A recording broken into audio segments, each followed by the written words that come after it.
ഇന്ന് നമ്മൾ ഇവിടെ ഉണ്ടാക്കാൻ പോകുന്നത് ഒരു സ്പെഷ്യൽ പായസമാണ്. അതായത് ഓണം സ്പെഷ്യൽ പായസം. അത് വേറൊന്നും വെച്ചല്ല, നമ്മൾ സുലഭമായിട്ട് നമ്മുടെ നാട്ടിൽ കിട്ടുന്ന പച്ചപ്പപ്പായ ഇല്ലേ, പച്ചപ്പപ്പായ വെച്ചിട്ടും പിന്നെ നമ്മുടെ ചെറുപരിപ്പിൻ്റെ ഇങ്ങനെ തൊലി കളഞ്ഞിട്ടുള്ളത് കിട്ടുമല്ലോ, അതും വെച്ചിട്ട് നല്ലൊരു അടിപൊളി പായസമാണ്, ഒരു സ്പെഷ്യൽ പായസമാണ് നമ്മളിന്ന് തയ്യാറാക്കാൻ പോകുന്നത്. അപ്പം അതിന് വേണ്ടിയിട്ട് ഒരു മീഡിയം സൈസ് പച്ചപ്പപ്പായ ഞാനിവിടെ ഒരു സൈഡിലാണ് ഗ്രേറ്റ് ചെയ്തിട്ടിട്ടുണ്ട്. പിന്നെ ഒരു സൈഡിൽ അതായത് ചെറിയ ക്യൂബ്സായിട്ട് ഞാൻ അരിഞ്ഞു വെച്ചിട്ടുണ്ട്. അത് പറയാം എന്തിനാണെന്നുള്ളത്. പിന്നെ ഒരു ചെറിയ കപ്പ് പയർ ആണ് എടുത്ത് വെച്ചിരിക്കുന്നത്. പിന്നെ കുറച്ച് അണ്ടിപ്പരിപ്പും മുന്തിരിങ്ങ എടുത്ത് വെച്ചിട്ടുണ്ട്. പിന്നെ ഒരു 1/2 കിലോ ശർക്കര ഉരുക്കിയതെടുത്ത് വെച്ചിട്ടുണ്ട്. പിന്നെ 1-ാം പാലും 2-ാം പാലുമായിട്ട് ഞാൻ ഒരു തേങ്ങയുടെ പാല് പിഴിഞ്ഞെടുത്ത് വെച്ചിട്ടുണ്ട്. ഇനി ഫസ്റ്റിൽ നമുക്ക് ഈ പച്ചപ്പപ്പായ ഒന്ന് വേവിച്ചെടുക്കണം. അതിന് വേണ്ടിയിട്ട് ഇവിടെ ഞാനൊരു പാൻ എടുത്ത് വെച്ചിട്ടുണ്ട്. ഇതിലേക്ക് നമ്മുടെ ഈ 2 രീതിയിലും അരിഞ്ഞു വെച്ചിരിക്കുന്ന പപ്പായയില്ലേ, അത് രണ്ടും അങ്ങോട്ട് നമുക്കിതിലോട്ടൊന്ന് ട്രാൻസ്ഫർ ചെയ്ത് കൊടുക്കാം. ഇതിലേക്ക് നമുക്ക് കുറച്ച് പഞ്ചസാര ഒന്ന് ആഡ് ചെയ്ത് കൊടുക്കണം. കാരണം ഇതിൻ്റെ നമ്മുടെ പച്ചപ്പപ്പായ ആണല്ലോ, അതിൻ്റെ എന്തെങ്കിലും ഒരു ചെറിയതായിട്ട് എന്തെങ്കിലും ഒരു കയ്പോ എന്തെങ്കിലും ഉണ്ടെങ്കിൽ അതൊന്ന് മാറിക്കിട്ടാനായിട്ട് നമ്മളൊരു 2-3 സ്പൂണ് പഞ്ചസാര ഇട്ട് കുറച്ച് വെള്ളത്തിൽ നമുക്കിതിനെ ഒന്ന് സെപ്പറേറ്റ് വേവിച്ചെടുക്കണം. അപ്പം ഞാനിപ്പോൾ ഒരു 3-4 സ്പൂണ് പഞ്ചസാര അങ്ങോട്ട് ഇട്ട് കൊടുക്കുകയാണ്. ഇനി ആവശ്യത്തിന് വെള്ളമോട് ഒഴിച്ചിട്ട് നമുക്കിതൊന്ന് വേവിച്ചെടുക്കാം. ഇതിലേക്ക് കുറച്ച് നമുക്കൊന്ന് വെള്ളം ഒഴിച്ച് കൊടുക്കണം. കുറേയൊന്നും വെള്ളം വേണ്ട, ഒരു 1/2 ഗ്ലാസ് വെള്ളമോടെ ഒഴിച്ച് കൊടുത്തിട്ട് ഇത് നമുക്കൊന്ന് വേവിച്ചെടുക്കാം.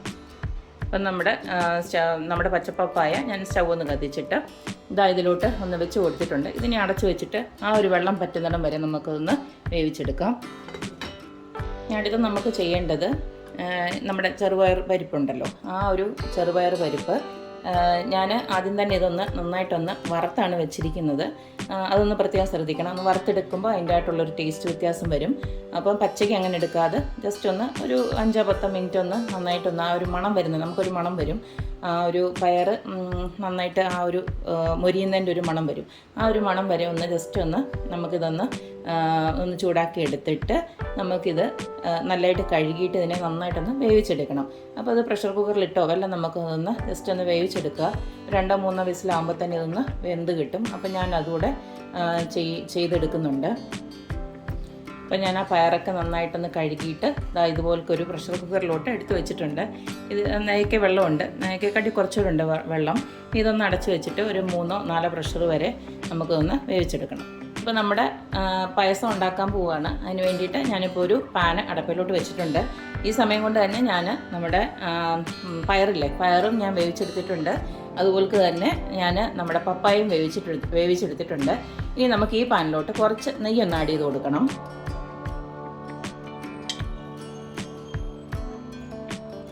ഇതിലേക്ക് നമ്മൾ നേരത്തെ വേവിച്ച് വെച്ച ആ പപ്പായ അങ്ങോട്ട് ഇട്ട് കൊടുക്കുകയാണ്.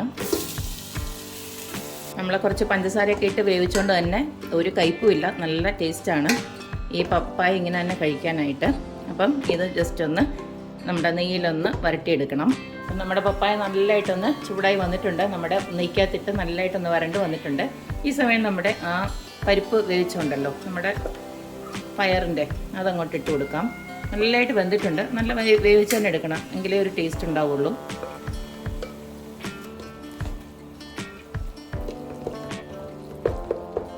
അപ്പം നമ്മുടെ പച്ചപ്പപ്പായും ആ പയർ വേവിച്ചുണ്ടല്ലോ, ഇത് രണ്ടും നല്ലതായിട്ട് നെയ്യിൽ കിടന്നൊന്ന് വരണ്ട് വന്നിട്ടുണ്ട്. നമ്മൾ ചെറിയതായിട്ട് ഗ്രേറ്റ് ചെയ്ത് കൂടാതെ കുറച്ച് നമ്മൾ ക്യൂബ്സായിട്ട് ഇട്ടല്ലോ. അതിൻ്റെ കാര്യം എന്ന് പറഞ്ഞു കഴിഞ്ഞാൽ നമുക്ക് ഇടയ്ക്കിടയ്ക്കൊന്ന് ജസ്റ്റ് ഒന്ന് ആ പച്ചപ്പപ്പായ ഒന്ന് കടിക്കാൻ വേണ്ടിയിട്ടാണ് അങ്ങനെ ഒന്ന് ഇച്ചിരി വലുതായിട്ട് ഇട്ടത്. ഇതിപ്പം ബാക്കി ഇതെല്ലാം ഇതിനകത്ത് ഒരുമിച്ചങ്ങ് വെന്തുടഞ്ഞ് തീരും. പക്ഷേ നമ്മുടെ ആ ക്യൂബ്സായിട്ട് ഇട്ടേക്കുന്നത് അതങ്ങനെ തന്നെ കിടക്കും. അതിന് വേണ്ടിയിട്ടാണ് അങ്ങനെ ചെയ്തത്. ഇനി നമുക്ക് നമ്മുടെ മധുരത്തിന് ആവശ്യമായിട്ടുള്ള ശർക്കര ഒന്ന് ഇട്ട് കൊടുക്കുക. ഇതിപ്പോൾ ഞാൻ 1/2 കിലോയുടെയാണ് ഒഴിച്ച് കൊടുത്തത്. മൊത്തമായിട്ട് ഒഴിച്ച് ഞാൻ കൊടുത്തിട്ടില്ല. ഞാൻ 1/2 കിലോ ശർക്കര റെഡിയാക്കി വെച്ചിട്ടുണ്ട്. പക്ഷേ മധുരം നോക്കിയിട്ട് പരുവത്തിനായി ഇട്ട് കൊടുക്കാം. മധുരമൊക്കെ അവനവൻ്റെ ആവശ്യത്തിന് കൂട്ടിയും കുറച്ചുമൊക്കെ നമുക്കെടുക്കാം. അപ്പോൾ ഞാൻ കുറച്ചുകൂടെ ശർക്കര ഒന്ന് ഒഴിച്ചു കൊടുത്തിട്ടുണ്ട് എന്നും പറഞ്ഞ് 1/2 കിലോ മൊത്തമായിട്ട് ഒഴിച്ചു കൊടുത്തിട്ടില്ല, കുറച്ച് ബാക്കിയുണ്ട്. അത് ഞാൻ നേരത്തെ പറഞ്ഞല്ലോ, നമ്മുടെ മധുരത്തിന് ആവശ്യമായിട്ടുള്ള രീതിയിൽ ശർക്കര കൂട്ടുകയും കുറയ്ക്കുകയൊക്കെ ചെയ്യാം. ഇതിപ്പം തീരെ ഉപ്പില്ലാത്ത ശർക്കരയാണ്, ഉപ്പിൻ്റെ തീരെ മയമില്ല. അപ്പം നമ്മുടെ മധുരം ഒന്ന് അഡ്ജസ്റ്റ് ആക്കാൻ വേണ്ടി നമ്മുടെ ശർക്കരയുടെ മധുരം ഒരു നുള്ള് ഉപ്പൊന്നിട്ട് കൊടുക്കുക.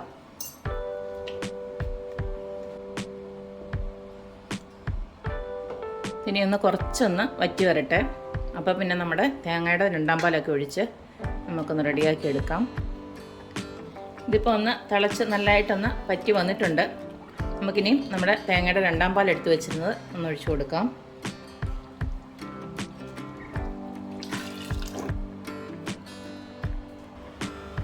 നമ്മുടെ 2ാം പാലിൽ കിടന്ന് നന്നായിട്ട് ഇത് തിളച്ച് വരുന്നുണ്ട്. ഈ സമയം നമുക്ക് ആവശ്യാനുസരണം നമുക്ക് നെയ്യൊന്ന് ആഡ് ചെയ്ത് കൊടുക്കാം. നമ്മുടെ പായസം നല്ലൊരു ഫ്ലേവർ കിട്ടാനായിട്ട് ഞാൻ കുറച്ച് ഏലക്ക പൊടിച്ചത് ചേർക്കുകയാണ്. അതുപോലെ തന്നെ ഞാൻ കുറച്ച് ചുക്കിൻ്റെ പൊടിയും ചേർക്കുകയാണ്. ഇതിപ്പോൾ നമ്മുടെ 2ാം പാലിൽ എല്ലാം ഒന്ന് തിളച്ച് വറ്റി വന്നിട്ടുണ്ട്. ഇനിയിപ്പോൾ ഈ സമയത്ത് നമുക്ക് ഞാൻ നേരത്തെ തന്നെ അണ്ടിപ്പരിപ്പും മുന്തിരിങ്ങയൊക്കെ ഒന്ന് വറുത്ത് വെച്ചിട്ടുണ്ടായിരുന്നു, അത് നമുക്ക് ഇതിനകത്തോട്ട് ഇട്ട് കൊടുക്കാം. ഇതിനകത്ത് വേണമെങ്കിൽ നിങ്ങൾക്ക് തേങ്ങാക്കൊത്ത് ചെറുതായിട്ട് അരിഞ്ഞിട്ട് അത് വേണമെങ്കിലും ചേർക്കാം. ഈ ഒരു സമയത്ത് നിങ്ങൾക്ക് നെയ്യുടെ മണമൊക്കെ ഇഷ്ടമുണ്ടെങ്കിൽ കുറച്ച് നെയ്യൂടെ വേണമെങ്കിൽ ആഡ് ചെയ്യാം. ഞാനിപ്പോൾ ഇവിടെ നെയ്യ് അധികം ആഡ് ചെയ്യുന്നില്ല, നേരത്തെ ഇട്ടതൊക്കെ തന്നെ ഉള്ളൂ. ഇനിയും നമുക്ക് ഫൈനലി നമ്മുടെ 1ാം പാലൂടെ ഒഴിച്ചിട്ട് ഒന്ന് ചൂടാവുമ്പോൾ സ്റ്റൗ ഓഫ് ചെയ്യാം.